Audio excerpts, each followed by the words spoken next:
ORESUKI, Are You the Only One Who Loves Me, is about a guy who ends up getting drafted by two girls, one of whom was his childhood friend, to basically hook them up with his best friend. And in the process, learns that there is a girl who likes him, who works at the library, who he's not into, but she ends up helping him hook the girls up with the best friend, because his plan is that he'll get together with whoever gets rejected. Basically, in ORESUKI, everyone is a terrible person.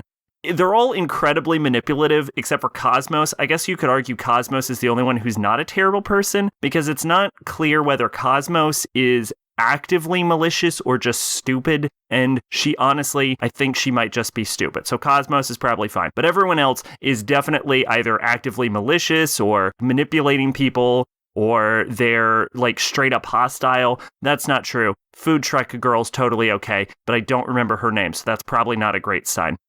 At one point, the main character's best friend threatens to like rape the main heroine, which is Library Girl, and they never mention this again, but it kind of colors the way you look at the character for the rest of the show. At least it colored the way I looked at the character for the rest of the show. No one ever brings this up again. It's like really creepy and weird. And what I will say about ORESUKI is they're all terrible, but they kind of deserve each other because they're all terrible. The main character starts off as this like sort of like goody two-shoes classic harem protagonist, and then it flips and you find out that that's just like a persona he's putting on. And in reality, he is also a huge manipulative asshole that plays people like chess pieces. And the whole show is based on the idea of like misunderstandings and people manipulating other people to suit their own needs. And you wouldn't think that a cast full of like assumedly unlikable characters, like terrible people, would come together well, but it's a sort of like Always Sunny kind of thing where they all suck kind of to such a degree that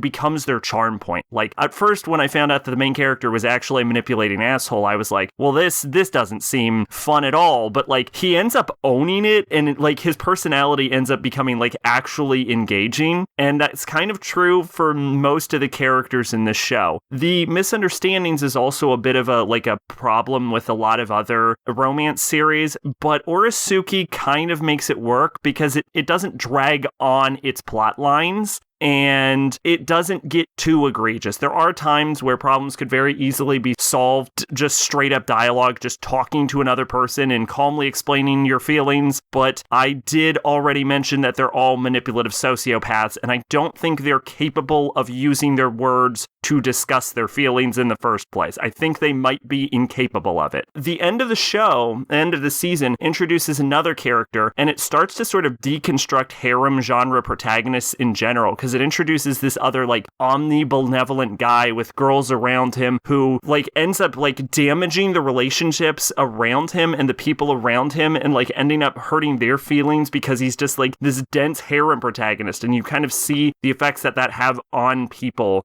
from a sort of outside perspective.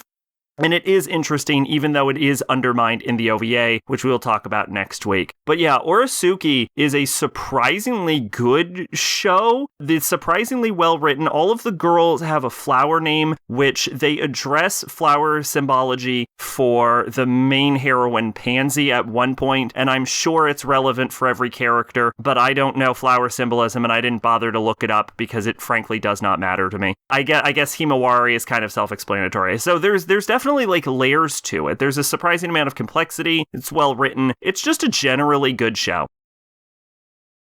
Twitch and Discord in the description. I've been Sacrobolic, your envoy of hope. Bye bye.